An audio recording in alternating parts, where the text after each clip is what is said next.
ರಸ್ತೆಯಲ್ಲಿ ಮೊಳೆ ಚೆಲ್ಲಿ ಪಂಚರ್ ದಂಧೆ. ಜಾಲಹಳ್ಳಿಯಲ್ಲಿ ಇಬ್ಬರು ಅರೆಸ್ಟ್.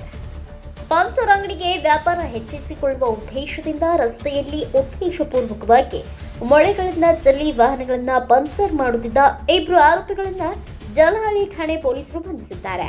ಬಂಧಿತರು ಜಾಲಹಳ್ಳಿಯ ಎಂಇಎಸ್ ರಿಂಗ್ ರಸ್ತೆ ಸಮೀಪ ಪಂಚರ್ ಅಂಗಡಿ ನಡೆಸುತ್ತಿದ್ದು ಬೈಕ್ನಲ್ಲಿ ಬಂದು ರಸ್ತೆಯುದ್ದಕ್ಕೂ ಕೆಜಿಗಟ್ಟಲೆ ಮೊಳೆಗಳನ್ನು ಚೆಲ್ಲಿ ಹೋಗುತ್ತಿದ್ದರು. ಬಳಿಕ ವಾಹನಗಳಿಂದ ಪಂಚರ್ ಆಗಿ ಸವಾರರು ಸಂಕಷ್ಟಕ್ಕೆ ಸಿಲುಕಿದಾಗ ಅಲ್ಲೇ ಇದ್ದು ಪಂಚರ್ ಹಾಕಿ ಕೊಡುವ ಮೂಲಕ ಹಣ ಸಂಪಾದಿಸುತ್ತಿದ್ದರು ಎಂದು ತನಿಖೆಯಲ್ಲಿ ಬೆಳಕಿಗೆ ಬಂದಿದೆ. ಈ ಭಾಗದಲ್ಲಿ ನಿರಂತರವಾಗಿ ವಾಹನಗಳು ಪಂಚರ್ ಆಗುತ್ತಿರುವ ಬಗ್ಗೆ ಸಾರ್ವಜನಿಕರಿಂದ ದೂರುಗಳು ಬಂದ ಹಿನ್ನೆಲೆಯಲ್ಲಿ ಪೊಲೀಸರು ಪರಿಶೀಲನೆ ನಡೆಸಿದಾಗ ರಸ್ತೆಯಲ್ಲಿ ಅಪಾರ ಪ್ರಮಾಣದ ಮೊಳೆಗಳು ಪತ್ತೆಯಾಗಿದ್ದವು. ಬಳಿಕ ಸಿಸಿಟಿವಿ ದೃಶ್ಯಾವಳಿಗಳನ್ನು ಪರಿಶೀಲಿಸಿದ ವೇಳೆ ಆರೋಪಿಗಳು ಬೈಕ್ನಲ್ಲಿ ಬಂದು ಮೊಳೆಗಳನ್ನು ಚೆಲ್ಲುತ್ತಿರುವ ದೃಶ್ಯಗಳು ಸೆರೆಯಾಗಿದ್ದವು.